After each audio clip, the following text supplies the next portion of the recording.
இன்னைக்கு நம்ம பார்க்க போகிற கான்செப்ட் யூஜிசி நெட் பேப்பர் 2 இங்கிலீஷில் லிட்டரரி தியரியில் நம்ம பார்க்க போகிறது டீகன்ஸ்ட்ரக்ஷன்.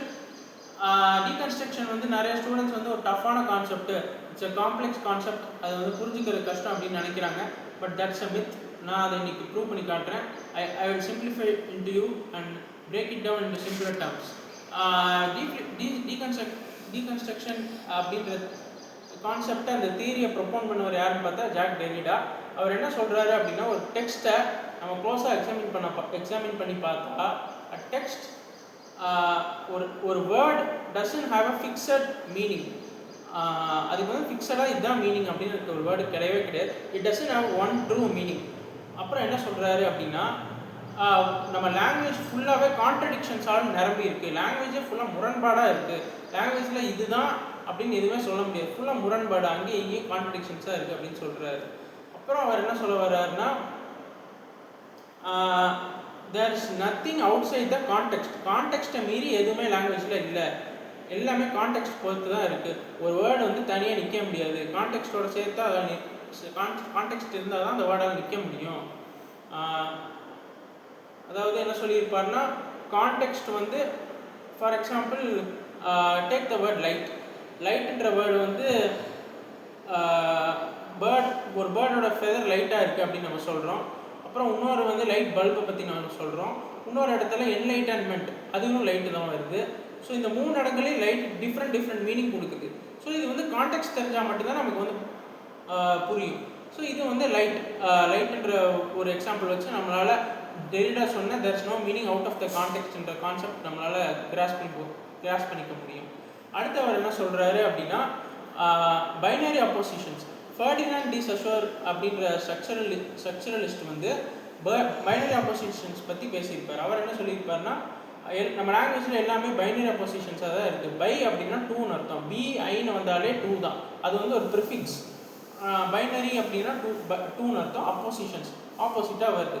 என்ன சொல்லியிருப்பார்னா, tall, dark, on, off, presence, absence, tall, short, நான் டார்க்னு சொல்லிட்டேன். ஸோ இந்த presence, absence, tall, short, light, dark, on, off, இந்த மாதிரியான பைனரி அப்போசிஷன்ஸ் எல்லாம் கல்ச்சுரலாக தான் அக்கர் ஆகுது, நேச்சுரலாக அக்கர் ஆகலை அப்படின்னு டெரிடா வந்து சஷூரோட தியரியை சேலஞ்ச் பண்ணியிருப்பார். சஷூரோட கான்செப்ட் அவர் கிரிட்டிசைஸ் பண்ணியிருப்பார். டெரிடாவுடைய இன்னொரு கான்செப்ட் என்னென்னா டிஃபரன்ஸ்னு ஒரு வேர்ட் டிக்ஷனரியில் கிடையாது, டிஃபரன்ஸ்னு தான் இருக்குது. அவர் வந்து DIFFERANCEன்னு போட்டிருப்பார். அந்த ஏக்கு மேலே ஒரு அப்போஸ்ட்ரோஃபி வரும், அது இவர் காயின் பண்ண வேர்டு. அது என்ன சொல்ல வர்றாரு அந்த வேர்டில் அவர் அப்படின்னு பார்த்தா, meaning of a word can either it can differ or defer but never be final. ஒரு வேர்டுக்கு இதுதான் ஃபைனலான மீனிங் அப்படின்னு வரவே வராது, இதுக்கு பேர் தான் டிஃபரன்ஸ் அப்படின்னு சொல்லியிருப்பார்.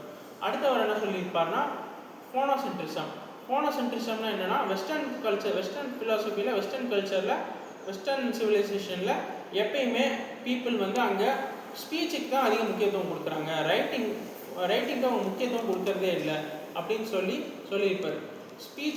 ரைட்டிங் வந்து ஸ்பீச்சுக்கு இன்ஃபீரியர் கிடையாது, ரெண்டுமே ஈக்குவல் தான் அப்படின்னு சொல்லியிருப்பார். அப்படின்ற மாதிரி சொல்லியிருப்பார். அதுதான் டெரிடா சொன்னது.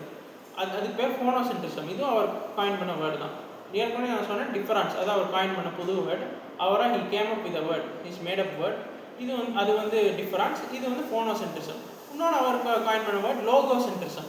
அதில் என்ன சொல்லியிருப்பாங்கன்னா, இந்த அப்சல்யூட் ட்ரூத்ஸ், வெஸ்டர்ன் கல்ச்சர் சொல்கிறது அப்சல்யூட் ட்ரூத்ஸ் லைக் கான்செப்ட்ஸ், சில fixed meanings like God, truth, இதையும் கிரிட்டிசைஸ் பண்ணியிருப்பார். அது உண்மை இல்லை அப்படின்னு சொல்லியிருப்பார். ஸோ டெரிடாவோட தியரி வந்து கொஞ்சம் கான்ட்ரவர்ஷியாக தான் ஆக்சுவலாக. எனக்குமே வந்து I'm not a big fan of Derrida's theory, but that is not important. நான் வந்து உங்களுக்கு டீச் பண்ணுறதுக்கு தான் இங்கே இருக்கேன். எனக்கு அந்த தியரி பிடிக்குதா இல்லையான்னு முக்கியம் இல்லை. டெரிடாவோட இந்த லோகோசென்ட்ரிசம் என்னென்னா, இந்த அப்சல்யூட் ட்ரூத்ஸ் வெஸ்டர்ன் ஃபிலாசபியில் இருக்கிற, வெஸ்டர்ன் கல்ச்சரில் பரவலாக இருக்கிற காட், ட்ரூத் அப்படின்ற அந்த வேர்ட்ஸை வந்து, அந்த கான்செப்ட்ஸை வந்து, அப்சல்யூட் கான்செப்ட்ஸை அவர் வந்து கிரிட்டிசைஸ் பண்ணி அது வந்து தப்பு அப்படின்ற மாதிரி அவர் சேலஞ்ச் பண்ணி பேசுவார்.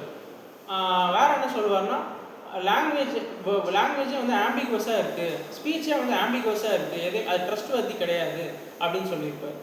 ஸ்பீச் வந்து ஆம்பிகுவஸாக இருக்குன்ற, ஆம்பிகுவஸ்னால் என்ன, அதுக்கு டபுள் மீனிங் இருக்கலாம், அதோட மீனிங் வந்து எக்ஸாக்டாக இதுதான் கிடையாது, அது வந்து ஒரு அன்ரிலையபிளான ஒரு எலிமெண்ட் ஸ்பீச்சுன்றது அப்படின்ற மாதிரி சொல்லியிருப்பார். ஸோ இதுதான் ஒரு க்ரக்ஸ் ஆஃப் டீகன்ஸ்ட்ரக்ஷன். நான் வந்து உங்களுக்கு வந்து ஒரு சிம்பிள் டேர்ம்ஸில் உங்களுக்கு சொல்லிக் கொடுக்க முயற்சி பண்ணியிருக்கேன். Hope you have understood. ஏதாவது டவுட்ஸ் இருந்தாலும் நான் என்னோடய டீச்சிங் ஸ்டைல் உங்களுக்கு நான் ஏதாவது சேஞ்ச் பண்ணனாலும் நீங்கள் கமெண்ட்ஸில் போடலாம். வேறு ஏதாவது பேப்பர் டூவில் கான்செப்ட்ஸ் நான் சொல்லிக் கொடுக்கணும்னு நீங்கள் if you like to ask me, you can feel free to share it in the comment box. Thank you.